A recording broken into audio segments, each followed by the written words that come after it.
The galaxy was quiet. Too quiet, some said. But in the shadows between stars, immense fleets of alien civilizations moved like tides of living metal. They had mastered science beyond imagination. They had warships the size of moons, weapons that bent reality, and minds that processed information faster than light. And then, there were humans. From the outside, humanity seemed weak, fragile, primitive. Their ships were small. Their weapons were laughable compared to the shimmering fleets of the Drakari, the crystalline minds of the Zelf, or the fluid intelligence of the Quarry. Most aliens dismissed Earth and its scattered colonies as a minor nuisance, unworthy of attention. The first interstellar envoy to humans, a delegation from the Zantari Council, arrived in orbit above Earth. Their ships gleamed like black mirrors, reflecting the blue oceans and green continents below. The Zantari ambassador, a tall being of shifting light and color, looked down at the humans on the observation deck. "You are tiny," the ambassador said, voice echoing with multiple harmonics. "Your technology is rudimentary. You cannot survive in true space. Why should we not ignore you?" Admiral Sarah Raines, the human leader of Earth's Interstellar Defense Initiative, met the gaze calmly. Her eyes were steady, her uniform simple but commanding. "Because, Ambassador, we adapt," she replied. "Because the galaxy has not yet seen what humans can do." The Zantari laughed, a sound like 1,000 chimes in a storm. "Adaptation? You cannot even survive a month on a vacuum planet. You will bend, break, or vanish. You are a fragile species clinging to a fragile world." Sarah's lips curved slightly, a shadow of a smile. She turned to her officers. "Show them the fleet." In a blink, dozens of human ships formed a defensive line. Small, yes, but their formations were elegant, precise, unorthodox. The Zantari fleet scoffed, sending a single tendril of energy to test them. It struck a human frigate. Instead of exploding, the ship folded itself in ways no alien had predicted, dispersing the energy harmlessly and reassembled instantly. The Zantari had never seen anything like it. This is impossible," whispered one of the council observers. Sarah's voice cut through the tension. "Nothing we do is impossible. We survive. We adapt. And we learn faster than you expect." That was the first ripple. Across the stars, other species began noticing humans. Small colonies on the edge of the Trian sector reported strange phenomena. Derelict fleets reappearing after decades, pirate gangs outsmarted with impossible maneuvers, and unknown devices that could dismantle weapons thought untouchable. Meanwhile, Earth itself was not silent. Humans were building not just ships but strategies. They studied alien physics, biology, psychology. Every attack taught them, every defeat strengthened them. Earth became a forge. And from that forge emerged a force that could not be crushed. In the political halls of the galaxy, whispers grew. They survive. They endure. They strike when we least expect. The Quarry, masters of fluid warfare, debated sending a delegation to negotiate, or perhaps eliminate, the unpredictable humans. And then came the first shock. A human colony on the icy moon of Nereus was under siege by the Drakari, whose crystal warships had never met resistance. The humans were few. Supplies were scarce. The Drakari expected an easy conquest. Instead, they found traps that defied alien logic, fighters that seemed to appear and vanish like ghosts, and a human general who turned desperation into tactical genius. By the end of the week, the Drakari retreated. Not because humans had stronger weapons, they didn't, but because they could not anticipate the humans' moves. Every human action was unpredictable, every decision a puzzle. It was maddening. Back on Earth, Sarah Raines watched the reports from the command center. She turned to her second-in-command, Commander Eli Vargas. "They think we are weak. That is our advantage," she said quietly. "They do not know what humans are capable of when pushed to the edge." Eli nodded. "They will learn." Above them, the stars continued to shine, indifferent to petty conflicts. But now the galaxy had noticed a small blue planet, and the creatures who refused to bow. The humans had no claws, no fangs, no alien psychic powers. Only their minds, their courage, and an unbreakable will. And that was more than enough. In the council chambers of the Zelf, a crystalline voice hummed in disbelief. How can they do this? They are human. They should be nothing." "They are dangerous," another replied. "Not because of their strength but because they refuse to die." And so the game began. The galaxy thought it had humans figured out. But humans had already begun writing the rules. The first act was over. The small, underestimated species had revealed the first signs of their true power. And across the cold, vast expanse of space, a quiet, insistent truth spread. Never underestimate humanity. The galaxy had a rule: no species could rise too fast without notice. Yet humans were breaking that rule. In the void beyond the Trian sector, small colonies of humanity became sparks of resistance. Every alien fleet that expected an easy victory left shaken, their confidence fractured. On the bridge of the Aurora, Earth's flagship, Admiral Sarah Raines stared at a holographic map of star systems. Red dots represented alien fleets. Blue dots represented human colonies. Some were tiny, barely holding on. But every colony was linked, every human outpost a node in a growing web of intelligence. "Commander Vargas," Sarah said, her fingers tracing the projected lines, "the Zelth are moving faster than expected. They've sent envoys to the Drakari and Quarry. They want a coalition. They think if they crush humans together they can contain us." Eli Vargas, standing rigid, frowned. "They still don't understand. They measure power in weapons. We measure power in thought, in foresight. We don't fight like they expect." Sarah nodded. "Then we will give them a new lesson. Prepare the fleet for Operation Mirage." Across the galaxy the aliens were already talking. The Zeltha's crystalline council chambers shimmered with tension. "They are clever," one elder said. Its voice resonated like struck glass. "Every move they make is unpredictable. Their colonies adapt faster than we calculate. We must act quickly." Another countered, "We have fleets that can annihilate worlds. Yet they survive. What? Their strength is resilience. They do not fear death. They do not bend." "Then we must find a weakness," the first said. "Every species has one. But humans had no predictable weaknesses. That was their secret." Operation Mirage began with the Aurora and a fleet of 10 human cruisers navigating a dense asteroid belt near the edge of the quarry space. Sensors were jammed. Communications scrambled. To any alien observer, the fleet appeared fragmented, lost, and defenseless. Inside the Aurora, Sarah stood over the tactical table. "They think we are scattered. They think we are weak. But every accident they see is planned. Every hole is a trap. Every pause a strategy." The quarry fleet emerged. Ships like liquid silver flowed through space, twisting unpredictably. Their leader, Admiral Viwarar, communicated directly, "Humans, surrender your outposts. Resistance is meaningless." Sarah's response was calm, precise. "Resistance is our nature. We surrender nothing." Then the ambush began. Human drones, small, seemingly disposable, detonated in patterns that disrupted quarry shields. Mines hidden within asteroid clusters tore through ships that had never faced such tactics. The human cruisers, though slower, moved in unorthodox formations, forcing the quarry to adapt, or die. It was chaos. The quarry, masters of fluid warfare, had never encountered strategy so human. It was not brute force, not advanced tech, but adaptability, cunning, and timing. One by one they fell into traps they had dismissed as impossible. Meanwhile, Sarah issued calm orders: divide their forces. Lure them into the belt center. Use the debris as cover. Remember, predictability is our enemy. The quarry commander's voice crackled in disbelief. "This is not possible. Their moves, they anticipate us before we move." By the end of the engagement, the quarry had suffered more than half their fleet destroyed or immobilized. Humans lost only 2 cruisers, both recoverable with emergency repairs. In the aftermath, the galaxy could no longer dismiss humanity. News of Operation Mirage spread like wildfire. Humans had proven 2 things: they could strike anywhere and they could outthink fleets many times larger. Back on Earth, in the United Nations Interstellar Command, Sarah and her officers celebrated quietly, knowing the war was far from over. "Today," she said softly, "we did not just survive. We changed how the galaxy sees us. They will think twice before calling humans weak." Commander Vargas looked out the viewport at the distant stars. "They already are. Every fleet that retreats leaves a seed of fear. Every council that debates us leaves doubt." But fear was a double-edged sword. Across the galaxy, alliances began forming. The Drakari, Zelth, and Quarry met in secret. They shared intelligence, technologies, and strategies to confront humanity. And yet, humans were already 3 steps ahead. Earth scientists had begun decoding alien weapon systems, not merely for defense but to turn them into tools of ingenuity. Colonies were self-sufficient, ready to endure sieges longer than any alien could calculate. In the political arena, humans were becoming masters of negotiation.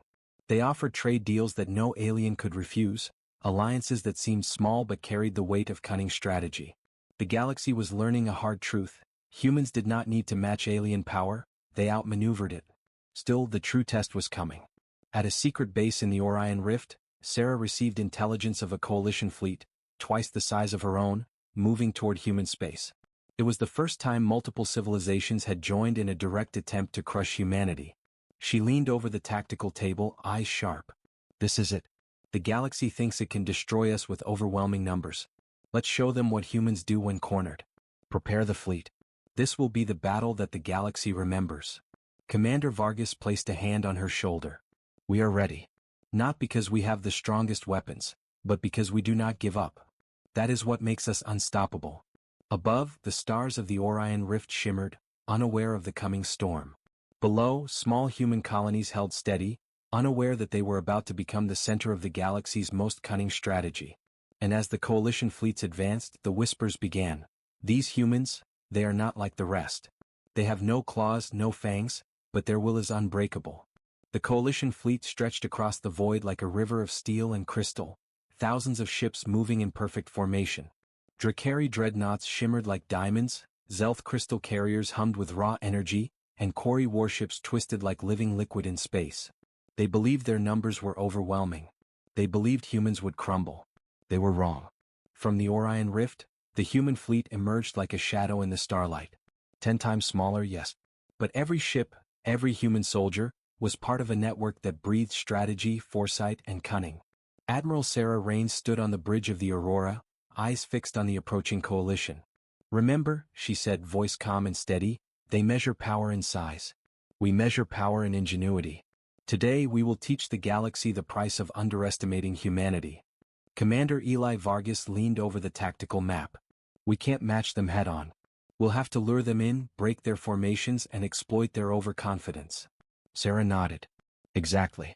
Begin Phase 1, the Mirage Formation. Human ships dispersed into the asteroid field, smaller vessels weaving through massive rocks, disappearing from sensors. Drones activated, creating false energy signatures to confuse enemy scans. It was a riddle no alien could easily solve. Admiral Vyr of the Kori fleet noticed the anomaly. Why are they hiding? There is no need. We will crush them. But as the coalition advanced into the asteroid belt, chaos erupted. Mines detonated in impossible patterns, energy pulses scrambled communications, and entire squadrons found themselves isolated, trapped, and vulnerable. One by one, ships collided or were disabled, not by brute force but by human foresight. Inside the Aurora, Sarah's voice cut through the tension. Phase 2, divide and conquer. Target the Drakari flank. Force the Zelth to retreat. Humans executed maneuvers the aliens could not anticipate. Frigates darted between massive cruisers, firing precise bursts that destabilized shields. Small drones hacked into alien systems, turning weaponry against their owners. The coalition had superior firepower, but humans had control of the battlefield like chess masters moving pieces faster than anyone else could see. Vyr's voice cracked with frustration. Impossible. They think faster than we do. And then came the human counterattack. From hidden points in the rift, frigates emerged, firing concentrated volleys at the exposed Kori carriers. Energy beams ricocheted off asteroid surfaces, striking Drakari dreadnoughts from unexpected angles. The Zelth, attempting to flank, found themselves ensnared in electromagnetic traps that cut power and communication. Sarah's calm voice over the fleet's network. Remember, humans survive by thinking, not by strength. Keep the formation tight. Focus fire. Watch their patterns, they repeat in subtle ways. Adapt faster. The coalition faltered. Ships once confident in their supremacy now moved cautiously, unsure where the next attack would come. The humans did not just fight, they predicted, manipulated, and outthought every action. Then the unexpected. A Kori dreadnought attempted to escape, seeking to regroup. A small human frigate, barely larger than a shuttle, intercepted it. Using precise gravitational manipulation devices, humans spun the massive ship into an asteroid, crippling it completely. Across the galaxy, observers were stunned. How can a tiny ship destroy a dreadnought? Whispered one Zelth elder. By the end of the first day of battle, the coalition had suffered catastrophic losses. Almost 40% of its fleet destroyed or incapacitated. Human casualties were minimal. More importantly, the coalition's morale was shattered. The legend of human unpredictability had become reality. In the aftermath, as the stars around the rift glowed with wreckage, Sarah addressed her fleet. Today we did not just fight. Today we proved that humans are more than their numbers. We proved that intelligence, adaptability, and will can overcome any force. Remember this, the galaxy underestimates us at its peril. Vargas added quietly, they will never see us the same way again. Every fleet that retreats carries fear. Every council that debates carries doubt.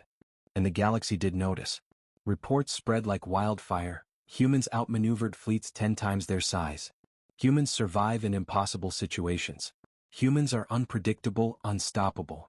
In alien councils, panic began to simmer. The Drakari, known for their brutality, admitted to themselves that humans were dangerous, not because of weapons but because of thought. The Zelth whispered that no crystal calculation could predict human behavior. The Quarry, fluid and adaptable, were forced into grudging respect. Yet for humans the battle was just the beginning. Each victory brought more attention, yes, but also more challenges. Sarah and her officers knew that the galaxy would unite against them in greater numbers. And humanity would need more than courage to survive the coming storms. Back on Earth, children looked up at the night sky, unaware that their species had just reshaped the galaxy. On distant colonies, engineers repaired ships, scientists decoded alien tech, and strategists plotted the next move. Humanity's web of influence was growing, silent but unstoppable. And in the shadows of the Orion Rift, a quiet truth echoed across the stars. Humans had no claws, no fangs, no alien powers, but their will was unbreakable. That unyielding spirit, sharper than any weapon, more precise than any fleet, was the beginning of a revolution the galaxy had never expected. The Orion Rift would forever be remembered, not as a place of human defeat, but as the battlefield where the galaxy first realized that humans were unlike anything they had ever faced. The galaxy was changing. The Battle of the Orion Rift had been a revelation. Every fleet, every council, every intelligence network now knew one truth: humans were not to be underestimated. Yet humans were not reckless. They had survived the impossible by thinking, by adapting, and by exploiting the arrogance of their enemies. Back on Earth, in the sleek, glassed-in chambers of the United Nations Interstellar Command, Admiral Sarah Raines stood before a holographic display of the galaxy's major powers. Dots of red, purple, and silver, representing Drakari, Zelth, and Quarry territories, glowed with quiet tension. Humans were still a fraction of the galaxy's population, but their influence had begun to ripple outward. We cannot fight every fleet at once, Sarah said, tracing the lines connecting colonies. But we can control perception. Let the galaxy think humans are everywhere, always watching, always ready. Fear is as powerful a weapon as any cannon. Commander Eli Vargas leaned in. We can manipulate them, make them fight each other while we grow stronger. Exactly, Sarah replied. Phase 1, divide. Phase 2, exploit. Phase 3, expand. The coalition fleets will never realize how carefully we are shaping this conflict until it's too late. Their first target was political, not military. A coalition summit had been called on the neutral planet of Letheria, where the Zelth hoped to forge a stronger alliance against humanity. Humans sent a single, unarmed delegation, Ambassador Lena Ortiz and a small team of human negotiators. When they arrived, the alien leaders, Drakari, Zelth, and Quarry, greeted them with thinly veiled disdain. The Drakari delegate sneered. You send children to speak? Humans are foolish. Lena Ortiz smiled faintly. We send our minds. Minds that have survived your fleets, predicted your strategies, and thrived when all others would fall. The Zelth elder raised crystalline fingers. Empty words. You have no fleets here, no weapons. How can you threaten us? Lena gestured to a nearby display. Holograms of battlefields flickered to life. The Orion Rift, the Nereus colony, hidden human outposts. Each scenario highlighted human unpredictability, clever traps, and the devastating consequences for alien fleets. The galaxy underestimates us because you measure power in numbers, Lena said. We measure it in will, ingenuity, and resilience. One miscalculation on your part can cost you everything. The room fell silent. Even the Drakari, prideful and arrogant, could not dismiss the evidence. Then Lena leaned closer. And there is more. Human influence extends far beyond what you see. Every colony is a node. Every fleet a network. Every human mind a weapon. You cannot contain us. Not with fleets, not with alliances, not with fear. The galaxy will bend, or it will break. The Zelth elder shivered, though he tried to hide it. You speak of power, without strength. How is this possible? Lena's eyes gleamed. Because we adapt. Because we endure. Because humans are not afraid to survive when all odds are against them. That is our strength. That is our advantage. And that is why you will hesitate before attacking us again. The alien leaders left the summit unsettled. Doubt had been planted. The coalition that had hoped to crush humanity instead began to fracture. Drakari fleets argued with Quarry commanders. Zelf strategists questioned alliances. Every species feared making the first move, lest they be outwitted, outmaneuvered, and humiliated. Meanwhile, humans continued their silent expansion. Colonies in the outer sectors became self-sufficient hubs of research, engineering, and covert surveillance. Scientists reverse-engineered alien technology, not merely to replicate it but to improve upon it. Fleets learned new maneuvers, hidden ships moved unseen, and communication networks allowed instantaneous coordination across light years. On one remote outpost, a small human engineering team activated a device adapted from Quarry energy converters. It could temporarily blind the sensors of an entire alien fleet without firing a shot. Another team on Nereus perfected drones that could slip through Drakari shields undetected, capable of sabotaging weapons before an engagement even began. Sarah watched it all with quiet satisfaction. We are shaping the galaxy without firing a single fleet. Every alliance we weaken, every fear we instill brings us closer to freedom. Freedom to survive. Freedom to grow. Freedom to dominate when the time is right. And yet, not all humans were soldiers or diplomats. On frontier colonies, ordinary people began to display extraordinary adaptability. Farmers on ice moons cultivated genetically engineered crops in conditions no one had thought possible. Engineers rebuilt damaged ships from scraps of alien technology. Pilots improvised maneuvers that confounded even seasoned veterans. Every human action reinforced the growing legend. No matter the obstacle, humans endured. In the heart of space, alien fleets began to hesitate. Battleships slowed, fleets retreated without engagement, alliances wavered. The galaxy was learning. Sometimes the mere possibility of human ingenuity was enough to prevent attack. Sarah smiled as she watched the map of connected human colonies grow. They thought they could control us. They thought we were weak. And now they hesitate. And hesitation is victory in itself. Commander Vargas added, "The galaxy fears us, not for what we can destroy but for what we can think." And the whisper spread across the stars. Humans were everywhere, unpredictable, unstoppable, and unbroken. The species with no claws, no fangs, no alien powers, had begun to dominate not by strength, but by strategy, will, and intellect. The Orion Rift had been a battle. The Letheria Summit was a war of perception. And the galaxy was only beginning to realize the truth. Humans were no longer a species to watch. They were a force that rewrote the rules of power. And as Sarah looked out at the black velvet of space, she knew the greatest battles were still to come. Not for survival alone, but for the future of the galaxy itself. The galaxy had begun to take humans seriously, but not seriously enough.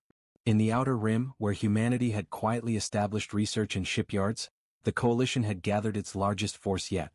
Drakari dreadnoughts, Zelth crystal fortresses, and Quarry fluid vessels streamed toward Titan Station, humanity's key stronghold in the Saturn system. The aliens intended to make an example. Destroy Titan Station and the message would be clear. Humans were nothing but fragile prey, easy to crush. Inside Titan Station, Admiral Sarah Raines paced the central command room. Screens displayed incoming fleets, numerical superiority clear. Tens of thousands of enemy vessels. Humans had fewer than 2,000. "Commander Vargas," Sarah said calmly, "this is the moment the galaxy thinks will be our end. But they do not understand the human mind." Vargas glanced at the fleet status. "They've never seen anything like this. We can't match them ship for ship, but if we manipulate the battlefield, if we force them to fight on our terms." Sarah cut him off with a slight nod. "Exactly. Prepare Phase 1, the labyrinth. The station's defenses, the surrounding moons, and the asteroid belt will become a maze. Let them fall into our traps." Outside, the coalition fleet approached. From space, the Saturn system looked peaceful, a blue giant surrounded by icy moons. But within the moon's shadows, humanity's defenses lurked. Drones zipped silently, sensor arrays fed false signals, and automated turrets waited patiently, hidden behind asteroids. Admiral Viwar, leading the Quarry contingent, transmitted a final warning: "Humans, surrender your station. Resistance is futile." Sarah smiled faintly. "Resistance is our nature. You will see why." The first wave of coalition ships entered the asteroid field. Mines detonated in impossible patterns. Electromagnetic pulses scrambled shields. Ships collided with hidden obstacles. The Drakari lost half their dreadnoughts in minutes, not to weapons but to cunning traps designed by human engineers who thought like predators, not soldiers. Phase 2, divide and confuse, Sarah said over the network. Use the debris, the moons, the gravity wells. Force them apart. Watch their formations unravel. And unravel they did. Zelth crystal carriers, confident in their calculations, were separated from Drakari dreadnoughts, only to be trapped in overlapping fields of artificial gravity. Quarry ships twisted through asteroid corridors, only to find themselves ensnared by invisible nets of human energy manipulation. Inside Titan Station, Lena Ortiz coordinated communications. "We are everywhere," she said calmly.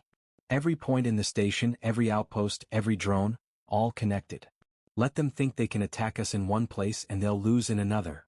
The coalition commanders began to panic. They had not expected humans to orchestrate traps across multiple dimensions of space.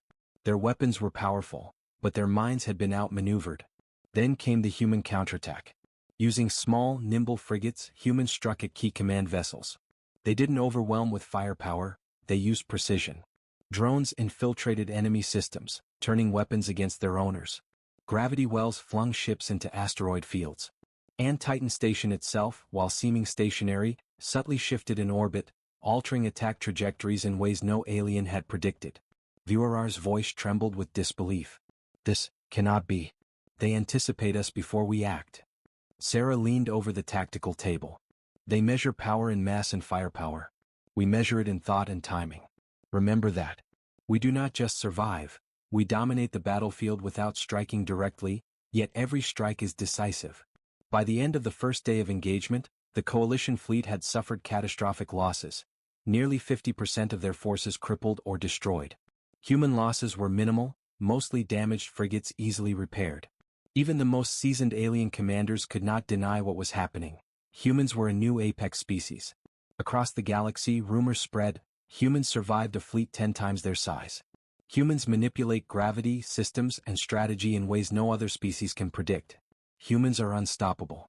But Sarah knew the fight was far from over. The coalition would return, larger, smarter, angrier. Humans had won the battle, but the war was escalating into a storm that could engulf the entire galaxy. On Titan Station, ordinary humans went about extraordinary tasks. Engineers improvised repairs with alien technology, pilots developed new evasive maneuvers on the fly, and scientists adapted weapons to target weaknesses no alien had considered. Every human contributed. Every mind was a weapon. Commander Vargas watched from the bridge as the remaining coalition ships retreated. "They came to destroy us," he said quietly. "And yet they leave, humiliated, defeated, and afraid." Sarah looked out at Saturn's rings, gleaming like a battlefield frozen in starlight. "They learned something today. And what they've learned is that humans do not bend. Humans do not break. Humans endure. And when cornered, humans strike with precision, intelligence, and unyielding will." In the silence after the battle, across distant colonies, humans celebrated quietly, but the galaxy had already begun to whisper. No species has survived what humans have survived. No fleet has outmaneuvered what humans have outmaneuvered. They have no claws, no fangs, no alien powers, and yet their will is unbreakable. The siege of Titan Station had become more than a military victory, it was a proof of concept. Humans were no longer just survivors or insurgents. They were a species capable of outthinking, outmaneuvering, and outlasting every other civilization. And somewhere, deep within the coalition fleets, alien commanders realized a terrifying truth. Humanity had become the galaxy's greatest unknown variable. The coalition had underestimated humans for the last time. After the siege of Titan Station, the galaxy's largest powers were shaken. Drakari dreadnoughts repaired, Zelth crystal fortresses recalibrated, quarry fleets recalculated, but humans were already moving. On the Aurora, Admiral Sarah Raines surveyed the incoming data streams. "They're regrouping," she said, voice calm as always. "But they will come to us. They think we only defend. They do not understand that humans can strike anywhere at any time." Commander Eli Vargas tapped the map. "We have pinpointed their staging sectors. They're concentrating their fleets in the Sagittarius Arm. It's bold, but it makes them vulnerable." Sarah's eyes narrowed. "Then we take the initiative." Operation Apex begins. We will not wait. We will hunt. Human fleets moved like shadows. Small, nimble ships struck first, cutting supply lines and communication relays, leaving coalition forces blind and disorganized. Drones infiltrated enemy systems, seizing control of weapon arrays and redirecting them against their owners. Entire sectors fell silent, not from destruction but from confusion. Phase 2, divide and annihilate, Sarah ordered. We do not engage their full strength. We fracture it first, then strike decisively. The first coalition fleet encountered what appeared to be a standard human patrol. But it was a lure. As Drakari dreadnoughts pursued, frigates hidden in asteroid fields activated massive energy pulses, disabling engines and shields. Quarry vessels tried to intervene, only to fall into overlapping gravitational traps. Zelth carriers were funneled into corridors where automated turrets struck with surgical precision. Every human strike was precise, every move calculated, every maneuver a step ahead of the enemy's expectations.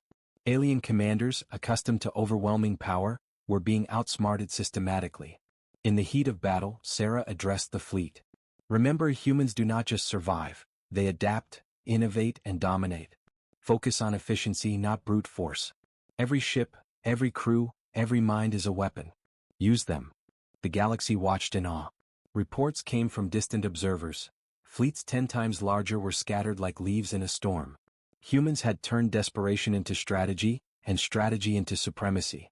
On the strategic command bridge of a Drakari supercarrier, Admiral Korik's eyes widened.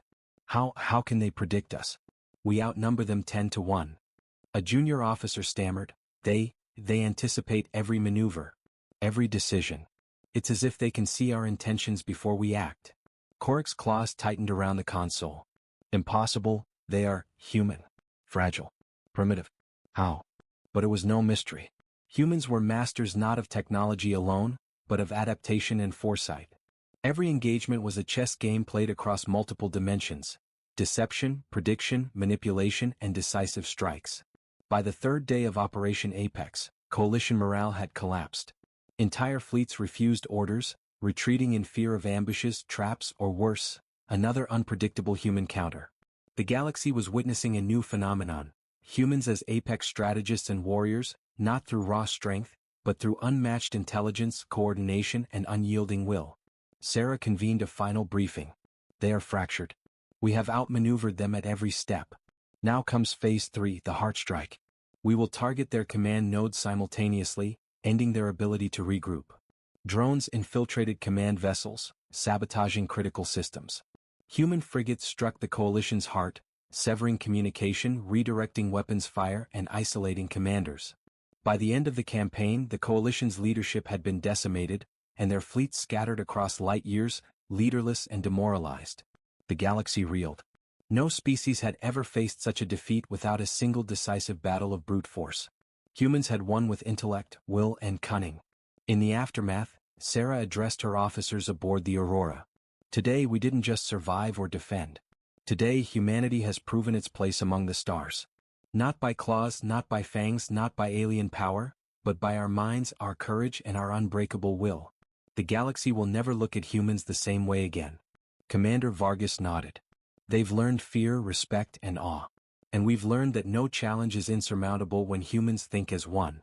Across distant star systems, whispers spread. Humans outsmarted the galaxy's greatest powers.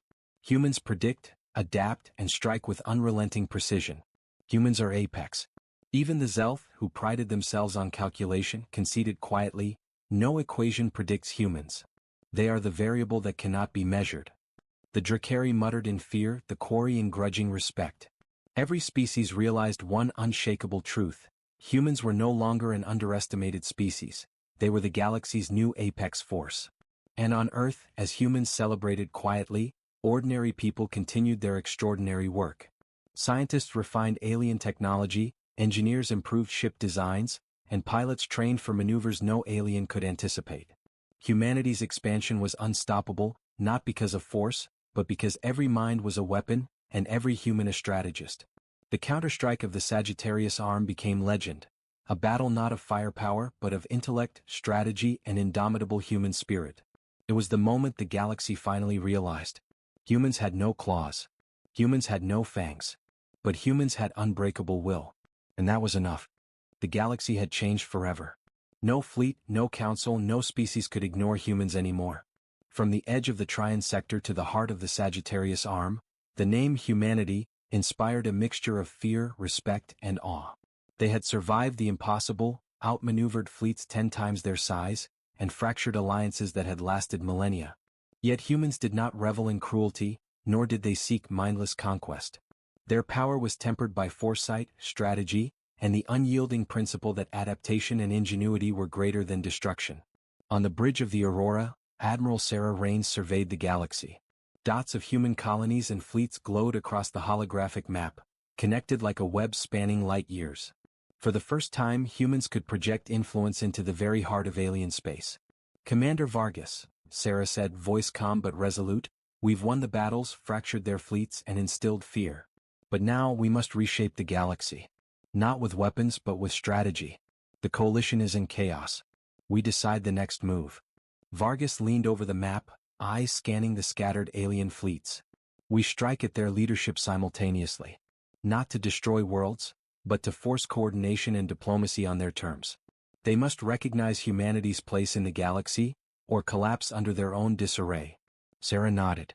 "Then we begin the final campaign, Operation Apex Ascendant." From hidden bases, human fleets emerged across multiple sectors. Drones infiltrated communication arrays not to destroy, but to broadcast warnings. Humans are everywhere. Humans predict every move. Humanity does not destroy lightly, but it will defend fiercely. The galaxy must adapt or fall. Alien leaders panicked. Drakari admirals argued with Zelf elders. Quarry strategists twisted over possibilities they could not calculate. Every attempt to strike at humans was met with deception, misdirection, or traps. Humans had learned to turn perception into power. The galaxy's strongest species now realized what humans had always known.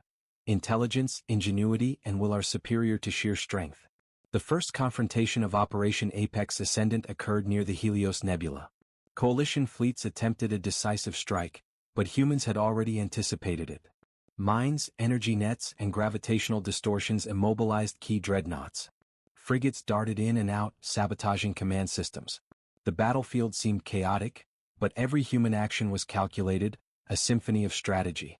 In the midst of the battle, Sarah addressed the alien coalition via a secure channel. "Enough.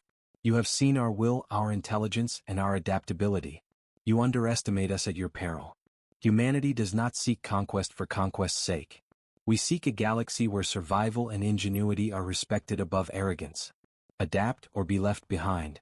The Quarry Admiral paused, his voice trembling. You are not like any species we have faced. You are Apex." Sarah's gaze hardened. "We are humans. We endure. We adapt. We strike when necessary. Remember this. A species without claws, fangs, or psychic powers can still dominate the galaxy when it refuses to break." By the end of the campaign, coalition fleets had either retreated, fractured internally, or signed treaties acknowledging humanity's strategic supremacy. Earth and its colonies were recognized as a central hub for interstellar diplomacy, intelligence, and innovation. But the greatest victories were not on the battlefield, they were in hearts and minds. Across alien civilizations, whispers spread. Humans cannot be predicted, cannot be crushed, and will not yield. Even former enemies sought to negotiate rather than fight, offering alliances, trade, and shared technology. On Earth, Sarah addressed the United Nations Interstellar Command. "The galaxy has learned to respect us, not for power alone but for will, intelligence, and the refusal to surrender. We have reshaped not just fleets or alliances but perception itself. Humans have no claws, no fangs, no alien powers, but we have something the galaxy cannot ignore, an unbreakable will." Colonies celebrated quietly, engineers continued their innovations, pilots trained for maneuvers no alien could anticipate, and scientists refined technology to safeguard humanity's future. Humanity had not just survived, it had ascended. The final signal of Operation Apex Ascendant broadcasted across the galaxy. "Let it be known, humanity is a force defined by courage, intellect, and adaptability. We do not destroy recklessly. We do not yield.